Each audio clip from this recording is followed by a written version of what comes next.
Greetings, YouTube. Once again, happy Saturday. It's been a great day. Thanks to everybody who came by my hour-plus live stream early this afternoon or in the evening across the pond, for those of you across the pond.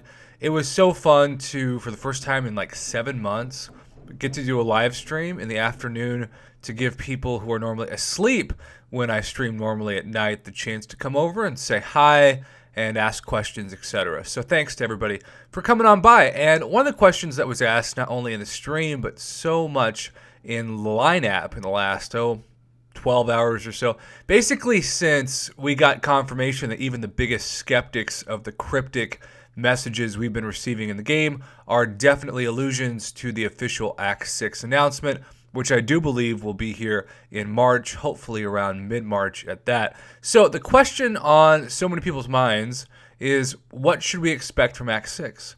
What do we want from Act 6?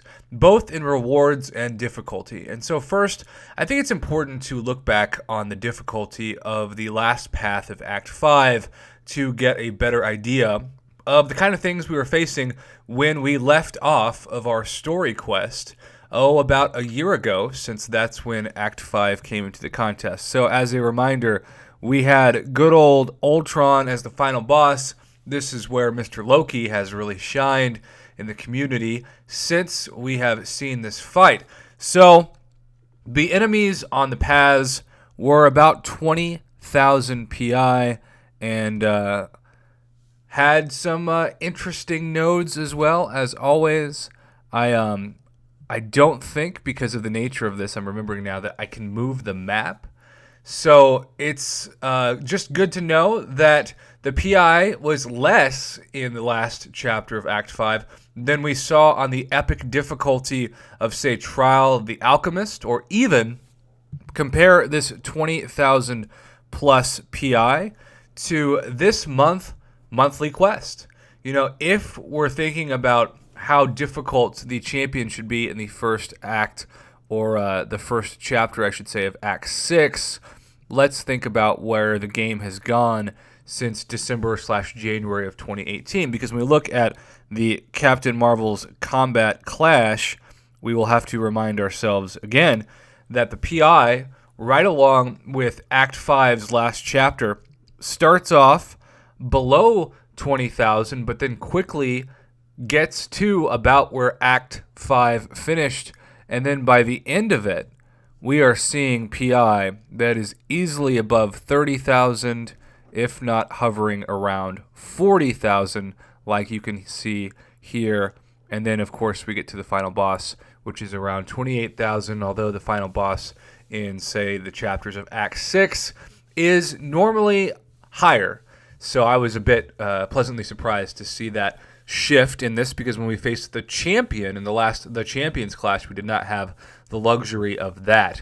So yeah, I think, from my own 2 cents, that this PI right here is about what we should expect from Act 6, and that is not, of course, including the BS nodes like Starburst and Degeneration and even Coin Flip and other things we've seen over the course of dungeons and other limited event quests. I think this is about it. I think you should expect to fight between 30 and 40,000 PI level of your champs. So where this comes into play is Corvus, because there are going to be some paths where Corvus can't melt the competition like he did in this challenge, but at the same time, there might be some paths where Corvus is the MVP. I don't know. I just know I'm being asked a lot about Corvus specifically. I also want to say, if we're about a month away or less from Act 6, you might want to wait to hold your next rank 4 or certainly rank 5 or rank 2 6-star decision, unless it's a no-brainer, no matter what, you know you're going to want him. But if it's somebody that you're kind of on the fence of, why not wait and see what this looks like? But besides the difficulty, which again I expect to be low-end 25,000, high-end 40,000 per enemy PI, what are the rewards going to be? Well, let's look back on the rewards of Act 5 as well and discuss kind of some predictions for Act 6. So, of course, you have, like anything, the completion and the exploration difference. The completion rewards were incredible. 5 Tier 2 Alpha Catalysts, a fully formed 5-star basic crystal, 1/4 of a 6-star crystal, 6 tier 4 class catalyst crystals, and 20 generic 5-star signature stone crystals. And not crystals, just signature stones. And then exploration, of course, is where people went crazy. You had the generic 5-star awakening gem, the 2 tier 5 basic to give you your first chance at a rank 5 65 5-star, an additional 2,500 6-star shards to get you a half a 6-star if you did both the completion and the exploration, and then another amazing item, the rank 3 to rank 4 gem, although we have seen even better gems in variant.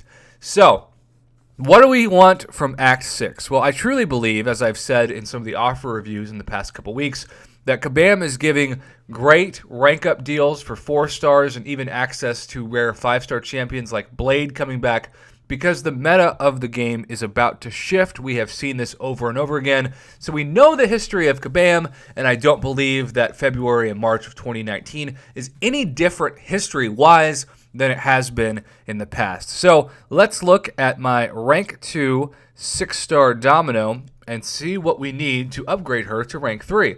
We need mostly what we've seen so far. Tier 2 Alpha Catalyst, Tier 4 Class Catalyst, Tier 5 Basic, and then this new, never-before-seen item, the Tier 5 Class Catalyst of that class. In this case, it's 1 Tier 5 Mutant Catalyst. So the question is, after Chapter 1 of Act 6, should we see a chance to get a fully formed one of these, or is Kabam going to do the really, really annoying thing of giving us like half the fragments necessary, even if you land in the class that you need to rank them up? And really, this is a question for the community as much as anything else. What would you prefer? Because for those of you who aren't at the top, obviously if people are going to take their 6 stars to rank 3, that's going to take the separation of powers in the game to even more of an extreme than they are right now. Are you okay with that? Do you think that should be spread out over the course of Act 6? Or are you going to say, screw it, if you've got the roster, if you've got the units, you got the time, go ahead and give people the ability, if they can fully explore that first chapter of Act 6, to rank their 6-star to rank 3. I don't really know how I feel about this. On one hand, of course, I would love to have a rank 3 6-star Domino, but I'm also not in a terrible hurry to have that happen. What I don't want to have happen, of course, is for 7 stars to be introduced into the game anytime soon. I think that should be at least 1 to 2 years away, because every time that happens, you lose really good summoners like we did, unfortunately, when 6 stars were announced, and so many people who hadn't had a chance to maximize their 5 stars retired fully from the game. So I think another thing to talk about is how the hardest difficulty we've seen, other than the BS Shady Fest that was the Maze, is of course variant difficulty, a difficulty that I, for one, have not even attempted yet.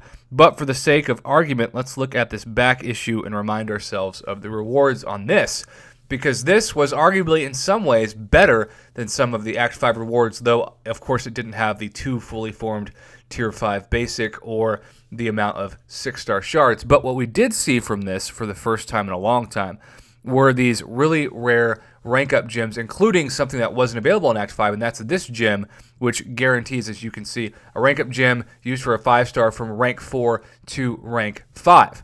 And that was pretty fantastic, and something that is so valuable because you don't have to worry about spending resources if you're trying to save them for 6 stars, and yet you can still max rank a 5-star of the class that you land on. So what should we expect from Act 6? I think going over this again, what I personally expect, and you might be very different from this. I appreciate your feedback, even if you completely disagree with my prediction, because it's fun to do this. That's why I'm making this video.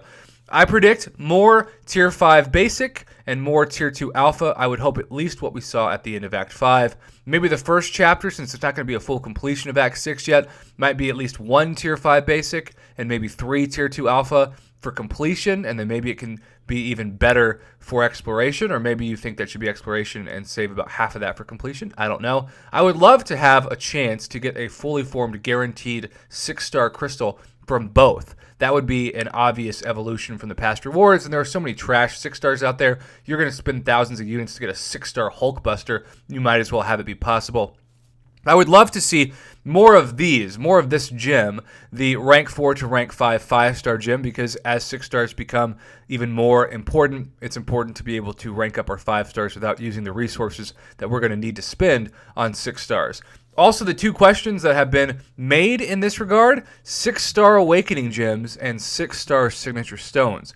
That is, of course, another thing we have not seen at all in this game yet. Lord knows Kabam would probably expect a $1,000 price tag when those come out in regular in-game offers. But do you expect 6-star Awakening Gems and 6-star Signature Stones from the new content? Comment below and let me know. I wanted this video to be under 15 minutes. I see I've kind of covered all the points on my notepad, and we are under 11 minutes, and that is how I like to treat my viewers.